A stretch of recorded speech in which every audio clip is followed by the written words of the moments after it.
ಇವತ್ತು ಗಣಿತಕ್ಕೆ ಸಂಬಂಧಪಟ್ಟಿರ್ತಕ್ಕಂತ ಒಂದು ಕ್ವಶನ್ ನೋಡೋಣ. ಏನಂತಂದ್ರೆ, ಅಕ್ಕಪಕ್ಕದಲ್ಲಿರುವ 3 ದೇವಸ್ಥಾನಗಳ ಗಂಟೆಗಳು ಬೆಳಗ್ಗೆ 6:15ಕ್ಕೆ ಒಟ್ಟಿಗೆ ಬಾರಿಸಿದವು. ಅವುಗಳು ಪ್ರತ್ಯೇಕವಾಗಿ 15 ನಿಮಿಷ, 20 ನಿಮಿಷ, 10 ನಿಮಿಷಗಳ ಅಂತರದಲ್ಲಿ ಬಾರಿಸುತ್ತವೆ. ಪುನಃ ಅವುಗಳು ಜೊತೆಯಾಗಿ ಎಷ್ಟು ಗಂಟೆಗೆ ಬಾರಿಸುತ್ತವೆ? ಅಂದ್ರ ಒಂದ್ ದೇವಸ್ಥಾನ ಅಂದ್ರೆ 3 ದೇವಸ್ಥಾನಗಳು ಒಟ್ಟಿಗೆ ಹತ್ತತ್ರ ಅದಾವು. ಅವುಗಳು ಬೆಳಿಗ್ಗೆ 6:15ಕ್ಕ ಅಟ್ಟೆಟ 3 ದೇವಸ್ಥಾನಗಳ ಗಂಟೆಗಳು ಬಾರಿಸ್ಕೊಂಡ್ವು. ಆದ್ರ 3 ದೇವಸ್ಥಾನಗಳ ಗಂಟೆಗಳು ಏನಪ್ಪಾ ಅಂತಂದ್ರ 15 ನಿಮಿಷಕ್ಕೊಮ್ಮೆ ಬಾರಿಸ್ತಾವು. ಒಂದನೇ ದೇವಸ್ಥಾನ, 2ನೇ ದೇವಸ್ಥಾನ 20 ನಿಮಿಷಕ್ಕೊಮ್ಮೆ ಗಂಟೆ ಬಾರಿಸ್ತೈತಿ. 3ನೇ ದೇವಸ್ಥಾನ 10 ನಿಮಿಷಕ್ಕೊಮ್ಮೆ ಗಂಟೆ ಬಾರಿಸ್ತೈತಿ. ಹೌದಾ? ಬೆಳಿಗ್ಗೆ ಹೆಂಗ 6:15ಕ್ಕೂ ಅಟ್ಟೆಟ 3 ಬೆಲ್ ಬಾರ್ಸಾವಲ್ಲ, ಬೆಲ್ ಗಂಟೆ ಬಾರಿಸಿದಾವಲ್ಲ, ಅದೇ ರೀತಿ ನೆಕ್ಸ್ಟ್ ಮತ್ತ ಎಷ್ಟು ಗಂಟೆ ನಂತರ 3 ಒಂದೇ ಸತಿ ಬಾರಿಸ್ತಾವು ಅಂತ ಕ್ವಶನ್ ಕೇಳಕತ್ತಾರ.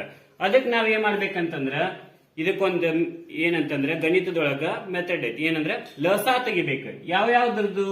15, 20 ನಿಮಿಷ, 15 ನಿಮಿಷ, 20 ನಿಮಿಷ, 10 ನಿಮಿಷ.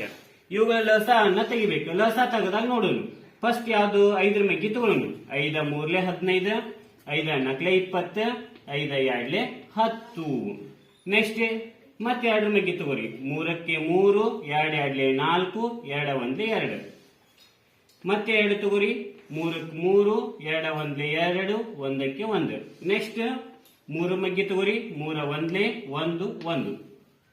ಹಾಗಾದ್ರೆ 15, 20, 10ರ ಲಸಾ ಎಷ್ಟಪ್ಪ ಅಂತಂದ್ರೆ ಇಷ್ಟು ಏನ್ ಮಾಡ್ಬೇಕು? ಗುಣಿಸ್ಬೇಕು. 5 ಗುಣ್ಲೆ 2 ಗುಣ್ಲೆ 2 ಗುಣ್ಲೆ 3. ಹಂಗಂದ್ರೆ ಎಷ್ಟು ಬರ್ತೈತಿ? 5 2 10, 10 2 20, 23 60. ಅಂದ್ರ 60 ನಿಮಿಷಗಳ ನಂತರ 3 ದೇವಸ್ಥಾನಗಳ ಗಂಟೆಗಳು ಬಾರಿಸ್ಕೊಂತಾವು. ಅಂದ್ರ ಫಸ್ಟ್ ಯಾವಾಗ ಬಾರಿಸಿದಾವ? 6:15ಕ್ಕೆ ಬಾರಿಸಿದಾವ ಬೆಳಿಗ್ಗೆ ಗಂಟೆ. ಹೌದಿಲ್ಲ? 60 ನಿಮಿಷ ಅಂದ್ರೆ ಎಷ್ಟು ತಾಸು?